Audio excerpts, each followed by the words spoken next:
When Samoans first began coming to the United States in the early 1900s, they were looking for a place to belong. They found home with family, and as those family circles grew, they found it again with their churches. Over time, as Samoans became part of life in America, many found themselves living between two cultures, connected to both, yet not fully at home in either. This place, Manuia, offers a place to land, a place to breathe, and a place to belong. Second Samoa is your home away from home. Olisi vaenga misi umanatue. Tapai was ofenalo. Ina ia manino na le second Samoan. Olo o tu fesili pe. Awai mafuona fesili la tupulang fauia. Ole na nau ia o lanto. Utu Measina vai o ono lanto tupuanga. Ia, ua te le ani tupulanga fau i ni aso na second Samoan. Ua mana oe e lanto te uuina suafa matayo ai. Aole fesili la. Atonu e se tō Fafo e lau songa. Maua e sina fisosoani mo o fesilia. E whapewhea ona filfilia i lanto o le a whapaleina i ni suafo ai. Ai o le a fo i se fe au ai lanto o lo pūlea suafa ia. E whaamanindo ai i tupulanga fauia mai lanto o le a whaapaleina i suafa ia. Ina ia manino ma malama i le tangata o le a tau a vea le suafa. Po lala na mea la whai le suafa le. Ia. Ia le upu mantuaina o le upu nei le tusi. O pule uma e mai le tua. Ia. O mantuaina foi lai le neiva yaso pa ia le fetu whainga pilato ma le li i. O tala le fai pilato. Ana le avatua e lukta maa ia te oe le pule. E te le pilato. So e lo manatu o tofinga umalawa e pe e tawala mai whapena. E sau mai se mea e se ale mawae. E se ale kenese. E se ale le I am. Pe o le winga le nao le space le na e sau mai e tofi. I le curating ala o tofi o datou ainga Samoa. Ia e fono le ainga. E dalo suli. Toto, tautua, ia male aluanga i luma. E pe o tafa tolu nao. Ia na wala aulola ia. Pe wha mau e seisi. Ia na maila i o le wha lave. E ta o le wha lave. E pe se i o le wha mamaluina le na o se nofo. Ia na mailola ia whale. Mai credentials o le tangata, mai lona ngafa, mai lana tautua, mai fuilana ngā luenga o loo whainei, a wale aluanga i luma o le ainga. Ia na mai lola i o le ainga, i le aila o el tatu tama. Ia na whae e lola i o le tofi lea na a mai le tua. Mai loma natu le telefo i lavo o sa o ainga e fili e isi fo i matai ua ia i latou le Saoism. Le Saoism e pese i o se whatufunganga le nā mai le tua. Ia atu whala le si tu i le whao wina fo i o whaife au. Me saltato e kale se kerisiano.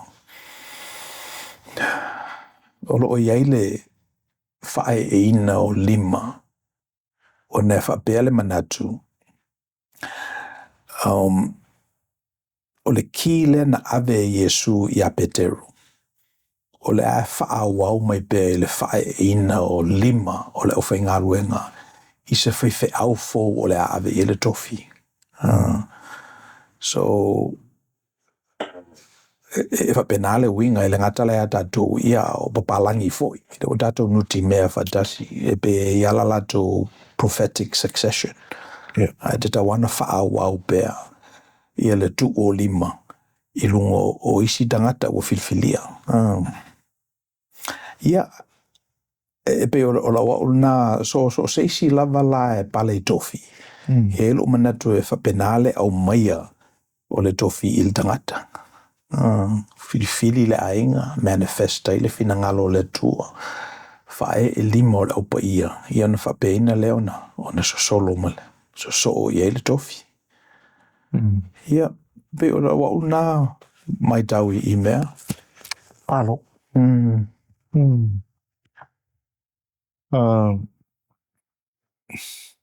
E lau mātau, misi le tūlanga le o iei. Ia le tō Fafo I a inga poto poto. Alo tātou atanu o ni aso. E filia I o lātou swafa. I lātou o le a whae I le swafa, ma le swafa. Awa e le ngatala o le swafa sa o le ai. Ai fo isi swafa matai o le ai ngai e whaasoa atu I suli o le ai.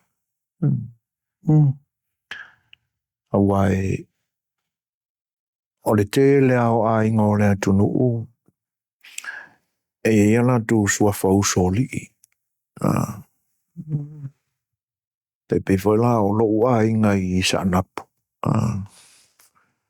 Na mafua o na iai le whato whala inga le a inga o le a whaise swafa usoli.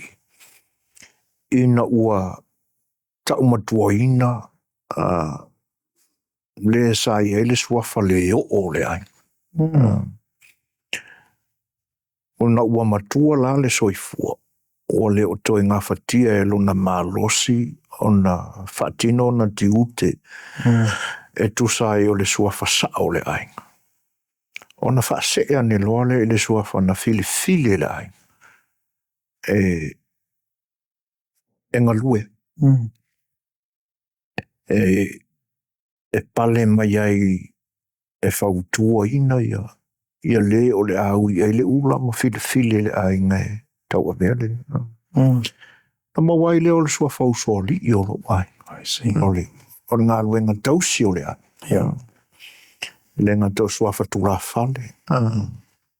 Ia. Me pe au na e sila fia vo ia. Ia le whaatūlanga ina o swafa tula whale I te tono ai. E ia swafa tula whale pito wao. E isi tula whale o le ai ngā whaavai po. Ai pe o lau mātau iai ua tau se e lai titi e se ia. Le whilinga leo matai o le atunu. Awa o le upumonia. O le ala I le pule le tautua. Le ana e sa unua e wha manatu. Le tā ua o le nāmea moni o pule uma mai le atu. Tofi uma ma pule uma o le atua ai. Pila ona e si I mai ai le whesanga I ngā pila tōma. Ma Yesu I taimi o lona wha masino. Ia. Ai o le tātou ala ngā nuu mo le wha Samoa. E peo I nasa fili mai e anga pa amo. O se tangata o loo iai winga ia. E ngā lue malosi. E tō anga e tausi le ainga I mea uma. I le anga nuu a mo le soifuanga wha Samoa. Ia mai a tangia mai ei. O loo ia te ia le alofa. E alofa I wha mao popo mea uma o le ai. Peo I nala na fili ai. E le ngatala o se o le atau a veina le suafa sa o le ai. Ia o nisi vo ia suafa e ngalue ina ma tausia le ai ngai ona I tu eses. E peo la ma tau a tau sui I nei aso. Peo fili mai e whale tama. Ona mai no lea wa pe mea. A mai ko lima mai Le tau whanauma. Ko lima mai le whang. E ui ai nei le tau tuo I Samoa. Ora ka me kiki ngā ola I ngei. Olo tau whaamara malama e le tamama le tina. A mai sau se lauta la se whaapopo I le mele lafa I whaanavela vela. Ua ia le whaitaunga nao le toa lima lea. E mai le whanaunga, ma le whanaunga, ma le whanaunga. E pe o suinga nai. Ona ofesiringi ai leo. Whaamatoni. O le whina ngalo leo tua o le affiliate of you. Ma pule o leo tunu. I te tono ai. O te le tae le whina ngalo leo tua. E pe paule meta te maita wina. E pe e whapenale winga o le tangata. Le nae fo I winga ai. O le ale winga o le tangata. O le whamaupu e pu e ai o lona no fuanga. Awa a tato wola le tuspa ia ma tato manatua le tala ia kopo malana whanau e tos furulua. Ona tato I loa ai lea o le tama leo Iosefa na tatawana no fuil swafa. Ai sea, o wae umaloa ia farao e kupito so olo mal tama lea. Maua lunga lavala na a e le fata manu ai kupito le malo si. Sama wailo la tu tofi ko sena. So atu wala ile vaia tangata. E umalo lava apera amo, so isa ako, so Jakopo, ona so lema Iosefa, ile va ingale fa tangata. Ya o dato ilo uma ele I se e fa penale tofio o tangata na se el tofi a yuta. So o mela o fa mtala ilta ya winga na o tangata. O te lona manatua Iosefa o ie no fo iswafa. Ya pangale le fina ngalo na o le tua. E pe no fe atu e le tae e tato le fina ngalo le tua. What we can do is take a look at the past and see how God has acted in the world. Una tato ite lea. Ele e fa penale fina ngalo le tua. Moving forward. O leo te whaiatu la udala leanga ua mawalunga fo I la u ae. A leao te ae malo umauti noa. E mawhai na le whaongaine le tuolo tangata. And I'm okay with it. O walu al tunga mau o ta pena malaya ia mo nisi tangata e whai mai o datu no whaftai. Ai e whapenale le whatufunga ino lo tangata. O lea o te nofo ma lo umauti noa. Lea I o le fina ngaloa o le tue whaia. Malo. So e peo le fsosa ni atu naile. I tofi ma. Suafa. E atangia mai la misi I ui o lau saunoanga. O le te manino le lei I lau whaangai na o lau tofi whaife au. Ma lau loto ua whaamau ala loane te isi. Lea e puleane tu. Ai au tilo mai la I lo mātou tofi whaamatai. Ia. Ele tau tala wha ma le loto whaamau lalo, ma le mi ngau. Le angai e pauale tūlanga le e ngalue ma o whaangalue whai ngalue ngai nai lo tofi matai na tō mai e lo ainga. Le wo sau I le nei atu nuu, ma o nofo, ma o whai atu nuu ai. E pauala le o le whaamau popoina o le ainga I ni whaana velape. Whaatasi eila. Ia matutonu I le li o lo ainga whalenga. Ia. Ai o lo o u mauti noa fo e leo atoa la ua ngalue ina e whaamau poporo ai. O lo ia te meo te tu fesili ai. Po o se whaalawe le te tauna longo ai le ainga lautele. Lo ainga poto. O le ale tu ai ngā whaalamlawe longo ai. A le ale tu ai ngā whaalamlawe e te tauan whaapu mo e longo. E pe o le sina wa ainga fo I o lo o taua moi. Ai matai o lo ainga I nei misi. Ia, e pe o le a whaalau tele whaapena lau whaasoa. Ona o tātou tofi uma pe a whai o le a tātou te matauina, wā mana ia e lo tātou ainga, mō tātou ainga, se kaukua. Ona whae e mai leo le tofi male manatu. O te whinangalo leo leo tu. Ai, ei matai o lo ainga nei o te le lopo lea leanga. Tau tala wha amari o to wha maulalo. O le ae whio ai masuafa. Ai leo mawhai ona o lātou. Tino ina mea. Ia ona, teipe o le mafu angale na la o whaasoa tua I le upu lea. Pe o se e lai titi e se ia. O tātou anga no whaasa mua ma le whili ina o tātou tofi.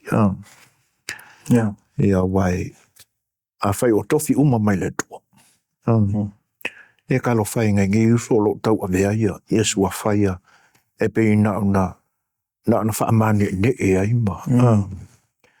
Ma o lato whaapeane e whainga tāo na o lato o ese mai masa alafa o. O lato e tau puaina lato e nisi. Mo kilo ai anga e au noa ma lo lato fesiliane po le ase. Lo lato whaafai lue ngai ina o lo lato tofi. Stulong ha penao. I mean, e tutupua me whapena o le whauta mawhau I tangata fwoi o whae e o lato PhDs. Ia aile I go through I le awhile na mato o I Claremont. Ona e ala ia la au a te alatu I te whatusa te tala e whiwhali I mai. You know, o le winga na lau tala e pese I e whapena. I o le se senga la o ngā luenga. E pe o le mele na e fuanga I ai. O le se senga lava o le o si ainga. E pe o le se senga le na o tangata o tofia mai le tua. Ma tangata na tofia tangata. O tofi fo I lava I la lato wa malosi. Whameale li I ani ko te mo o ea na whana nau I le tino o le tino lava. O tau I e whana nau I le nganga. Ia lea e sao loto o tō. E pe o le matangi fo ele le lopo o whea sa wai. O whea fo e alu I ai. So e pe me alofa nā le li I ani ko te mo. O le fo lau wha me alofa ina o mai tātou. A sa o ala tātou o I le tua ma sa ili lon whina ngalo e teimi uma. Ia o I nae e a mairo tātou tofi. Ia ele... E o tau vasenga foi na we o ta o e tangata suafo o lo tau ainga ele o manino le leila la tu tu. A le si tau tu pito sili ona whainga o fie o leo I lotu. I la ulea mai tau ai se a leanga foi e whatu wale lotu I aso sao. O whea te alu Yesu se lotu e whatu ai I ane arula ia. It doesn't have to be heroic. Te lea tu la vea te whono ma whaitwhara whiwheau ma tosor whase o le hall. Te la tu amata mata I lalo. Ia ma vaipo whea o hangi ai il whina ngalo le tua. Pe o resi ambala leo o mana tuaina a tai ai pe ai. Se mai a se whina ngalo o lau sungai. Inisi foi o lo o ai misa ele me la toa o ye tofi. E tula I mai loi se tofi maawaru. Ia o ngasa o ngā alu lole. Ia mari mana tula e le ia se se ai aina ia. Ia na whai ungai whai. Ia mari mana tu voile a ele ai o a ue whape i kofeo i ku io awa olo ia ia e foi olo pale mai tofi olo ia langona ia io so o sina whatufunganga e be ole melanan e describe ina e be ole tilo atu la tātou I Fafo I le tangata mana danga a Filipi la le tupele nana e alule e nofo I le tangata le nae whaia danga ma mea na I pese I te I le tātou vai e se full perspective al tangata na e se perspective ato no e whapesantala why not me o level na o tua I le kalesia o sia foi mea se you know fai salato tua moa o fa penale wing o dala ia so o fa tufunganga la o te manatu manuia ai o le the person has the ability to code switch ele ngata e faile manatu le na al tangata leva ai le faletioata ya le alu foi tonu manofo faletioata ya na ai foi la yo se siva inga ese mai nei lole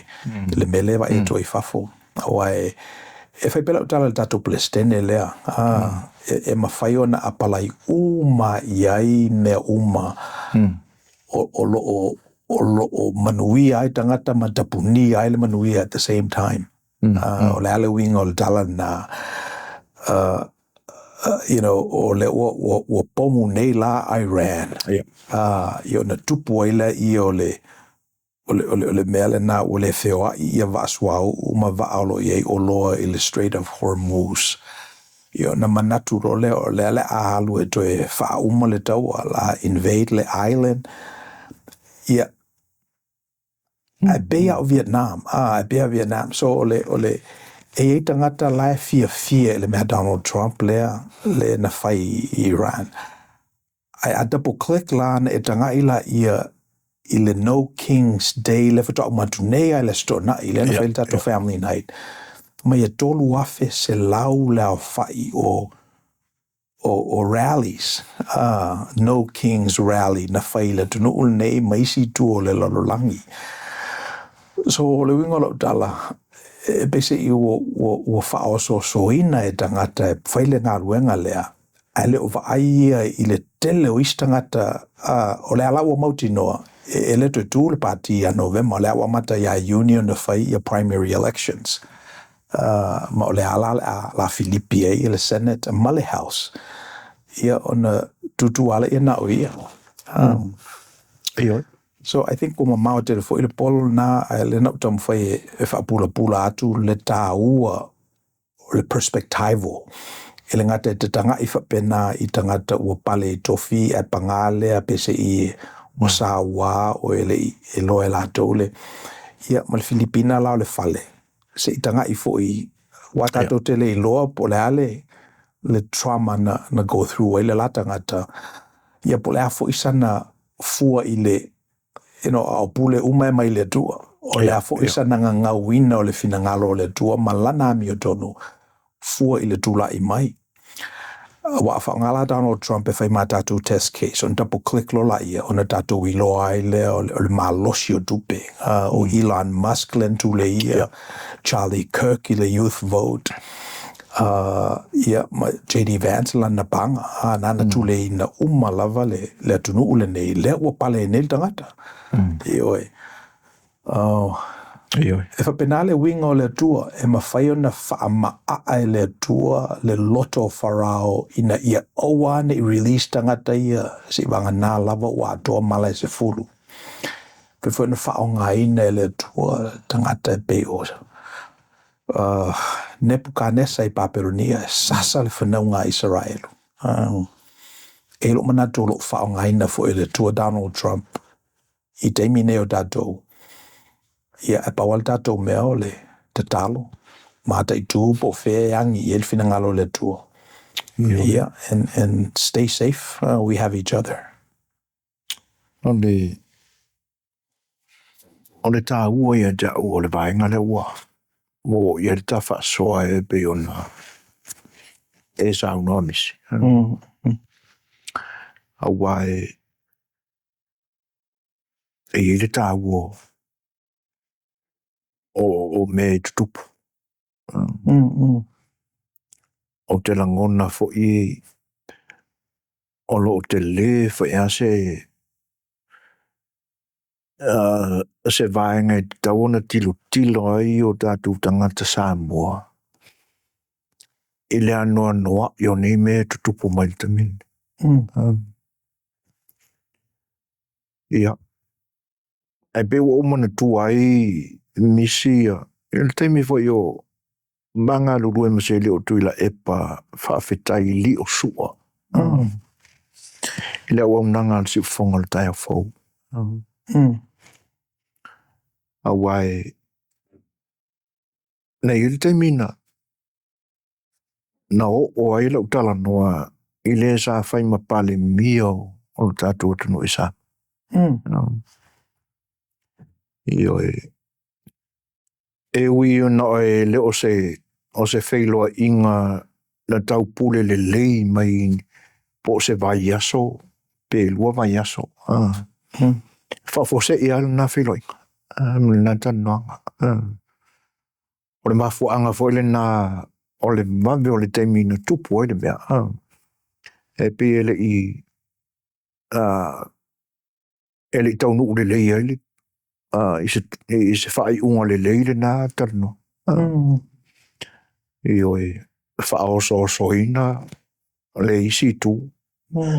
E whapena fo i lau i tu. I o e ai pe o mana tua i le whailo inga le na ma le sa tau aveina fo i tof pale mia o le tunu i tau sanga e luas fulu mao na tupu. Ia le va inga le na e pe o na mafua i o na oulanga ia le mata upura. I se tangata fo i le ua ave iai le tofi. Maua lunga o le tunu. O na tua i lo le ai tilo fa pe i lalo. Ma le manatu o ia ua silsilia se. Ua tofe o na i tu. E pe o na mafua o na langa o tofi umama i le tu. Le anga i eile ia u fesili atonu na whaoso soina i le whinangalo fo i o seli. Na mafua i ona lafo maila na tala i ate au. Mai o e loa li o aurkanga ka piko i whalo alo ngia i le atunu. E le ngata o Samoa au le lalo langi atoa. Ia. O upuna. E ona o tali foi lea. Pe ona o vai atu mese le i tapena ina i se temi fumi. E Fafo se ia. Ona mafuanga vana o le whaoso soina o i tū umelu. Ia. Ona o tali lole i. Te mana tuala o tali. A vato te i lole lei. Le tūlanga le nae te amai. I lunga o le nei. Na mafua o na whaalorungi oi. Ona o le tofi pa le mia o le malo tuto tasi o le atunu o Samoa. Ana le aile na. E rei lopo whea ei. A upu ai. O halua i e lau sa. Talofa. Ia. Ona e mautua foi ia le tala. Wha malulua tu foi pea a whai o whaafufonga maisi ali. Ia wae. Wa o really sinainga o e mameo sa whale tunga lo loto. Le memonia o le isi le mata upo lau te talo. Te talo mo i lato o lo o bia ile anganga lea. Tai pei fo e ona tuwe le atua i loto tai tai o na ona po e pe ona e sao noa iai. Le pukanesa o falao. E o e ua o te talo mo i lato. Ia. Ai e pe o le vainga le na talo sia. A o iai nisi o lo tātou tunu o tau a mea tofi. E le ngata o matai. Io lo to foi vasa. Fai fe au. Ina ia manino le sila ma le sila fia.